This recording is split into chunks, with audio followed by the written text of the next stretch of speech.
Hola chicos, bienvenue les résistants, bienvenue à vous qui avez plus de 60 ans ou qui accompagnez des seniors au quotidien. Je suis Christine, ergothérapeute. Je vais vous donner des conseils pour votre autonomie et pour votre confort au quotidien. Vous pouvez recevoir des notifications sur mes nouvelles vidéos en vous abonnant et en cliquant sur la petite cloche. Et je vous remercie de liker cette vidéo si elle vous a plu. Alors restez jusqu'au bout parce qu'aujourd'hui j'ai un petit bonus pour vous. Nous allons parler justement d'autonomie et j'aimerais éclaircir un peu ce terme qui est énormément utilisé. Donc l'autonomie, c'est quoi ? Alors, en grec, autos veut dire de soi-même, nomos, loi, donc est autonome celui qui se régit par ses propres lois. Alors, qu'est-ce que cela veut dire concrètement ? Concrètement, cela veut dire que être indépendant, c'est être capable de faire par soi-même, c'est-à-dire que notre système osseux, musculaire, neurologique nous permet de faire les choses.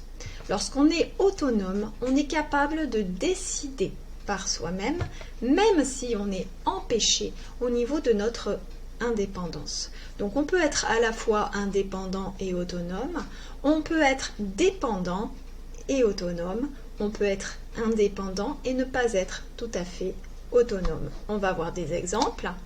Donc si je regarde cette dame qui fait son jardinage, elle fait tout par elle-même, elle sait comment le faire, elle sait utiliser les outils adéquats, on peut dire qu'elle est indépendante dans son jardinage. Cette personne qui est capable de réfléchir raisonnablement, de trouver l'équilibre entre ses désirs et le réel, qui est capable de rationaliser, elle est autonome, capable de décider par elle-même. Ma mission en tant qu'ergothérapeute, c'est de vous aider à conserver vos capacités et à réduire l'impact de vos difficultés.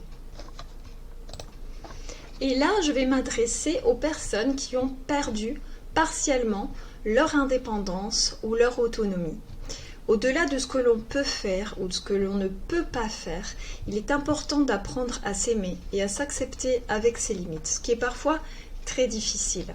Je vais vous inviter à voir la prochaine vidéo sur l'amour de soi afin de vous aider dans l'acceptation de qui vous êtes en ce moment, maintenant et plus en rapport avec le passé. Et là, je veux partager avec vous un témoignage très touchant qui nous est transmis par Mitch Albom sur un vieux professeur, un vieil homme, qui atteint d'une maladie va perdre progressivement son indépendance et qui peu à peu arrive à l'amadouer et même à aimer cette dépendance.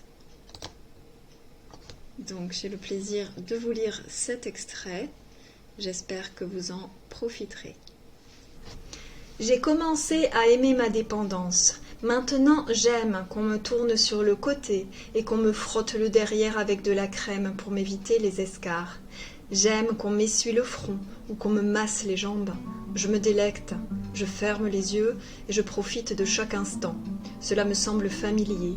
C'est comme retourner en enfance. Quelqu'un vous donne votre bain, quelqu'un vous porte, quelqu'un vous essuie. Nous savons tous comment faire pour être un enfant. C'est inscrit à l'intérieur de nous. En ce qui me concerne, il s'agit simplement de retrouver le plaisir que j'avais enfant. Quand nos mères nous portaient dans leurs bras, nous berçaient, nous caressaient la tête. La vérité est que nous n'en avions jamais assez.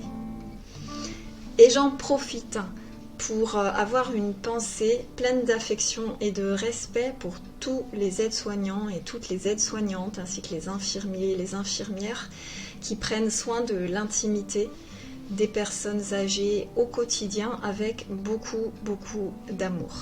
Alors j'espère que ce petit cadeau vous a touché et je vous dis à très bientôt sur cette chaîne. À très bientôt les résistants. Au revoir.